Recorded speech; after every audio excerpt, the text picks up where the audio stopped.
السلام علیکم ورحمۃ اللہ وبرکاتہ۔ یہ دارالسلام اسٹوڈیو ہے۔ اس بار ہم آپ کی خدمت میں پیش کر رہے ہیں فاروق اعظم، انبیاء کی جماعت اور امت کے سب سے افضل انسان ابو بکر صدیق کے بعد اسلام کے دوسرے خلیفہ راشد فاروق اعظم کا درجہ ہے۔ ان کی زندگی کے واقعات دلچسپ ترین انداز میں سنیے، آپ حیرت زدہ رہ جائیں گے۔ بہت سے ایسے واقعات بھی آپ سنیں گے جو اکثر کتابوں میں شامل نہیں ہیں۔ تو آئیے سنتے ہیں فاروق اعظم۔ پیشکش محمد طارق شاہ۔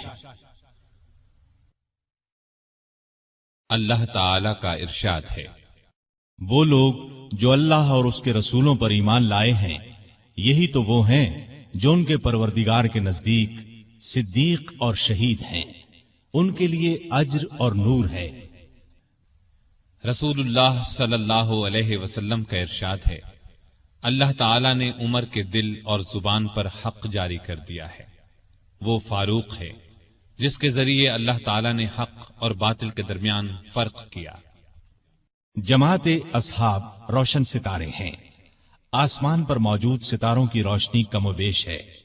یہی مثال صحابہ کرام رضی اللہ عنہم کی ہے، لیکن ہیں سبھی روشن۔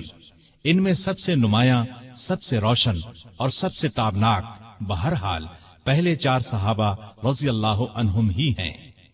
یہی پہلے چار اصحاب خلفائے راشدین ہیں۔ عشرہ مبشرہ میں بھی سب سے پہلے انہی کا نام ہے۔ آج ہم آپ کو انوکھی خصوصیات والے انسان کی کہانی سناتے ہیں۔ اللہ کے رسول صلی اللہ علیہ وسلم نے اپنے 10 صحابہ کا نام لے کر فرمایا تھا، میرے یہ 10 صحابہ جنتی ہیں۔ گویا انہیں دنیا ہی میں جنتی ہونے کی بشارت عطا ہوئی۔ ان میں سے ایک سیدنا عمر فاروق رضی اللہ عنہ ہیں۔ انبیاء کی جماعت کے بعد اور مسلمانوں کے پہلے خلیفہ راشد یار غار سیدنا ابو بکر کے بعد اس دنیا میں سب سے زیادہ فضیلت دوسرے خلیفہ راشد سیدنا عمر فاروق ہی کو حاصل ہے۔ نبی صلی اللہ علیہ وسلم نے ان کے بارے میں اس طرح دعا فرمائی تھی، اے اللہ، اسلام کو عمر کے ذریعے سے قوت اور عزت دے۔ ان کے زمانے میں اسلامی حکومت 22 لاکھ مربع میل رقبے تک پھیل گئی۔ بعض موقعوں پر ان کی تائید میں آیات نازل ہوئیں۔ ان کی خلافت کا زمانہ بہترین اسلامی حکومت کا زمانہ تھا۔ اتنے بڑے حکمران ہوتے ہوئے دوپہر کے وقت شہر سے باہر گرم زمین پر کوئی پتھر وغیرہ سر کے نیچے رکھ کر قیلولہ کر لیتے تھے۔ ان کے واقعات اس قدر حیرت انگیز ہیں کہ سننے والے دنگ رہ جاتے ہیں۔ بڑے بڑے طاقتور حکمران ان کے نام سے کانپتے تھے، جبکہ خود ان کا یہ حال تھا کہ جسم پر کھردرا لباس ہوتا تھا۔ آپ یقیناً ان کی زندگی کے انوکھے اور آپ پڑھنا پسند کریں گے، لیکن آج آپ پڑھنے کی بجائے سن کر دیکھیں، آپ کو ایک عجیب سا فرحت بخش احساس ہوگا۔ سیدنا عمر فاروق رضی اللہ عنہ ہجری سال شروع ہونے سے 40 سال پہلے 583 عیسوی یا 584 عیسوی میں مکے میں پیدا ہوئے۔ نبی کریم صلی اللہ علیہ وسلم ان سے 13 سال پہلے دنیا میں تشریف لا چکے تھے۔ والدین نے نام عمر رکھا، کنیت ابو حفص تھی، لقب فاروق تھا، یعنی حق اور باطل میں فرق کرنے والا۔ یہ لقب انہیں نبی کریم صلی اللہ علیہ وسلم نے عطا فرمایا۔ حضرت عمر کا سلسلہ نسب 8ویں پشت میں نبی کریم سے جا ملتا ہے۔ آپ نے دنیا میں آنکھ کھولی تو مکے میں قریش کی سرداری تھی۔ یہ قبیلہ اسماعیل علیہ السلام کی اولاد سے تھا۔ قریش کے آگے چل کر 10 کے قریب قبیلے بن گئے۔ ان میں نبی کریم بنو ہاشم سے تھے، ابو بکر بنو تیم سے اور عمر فاروق بنو عدی سے۔ 10 کے 10 قبیلوں کے سپرد الگ الگ کام تھے۔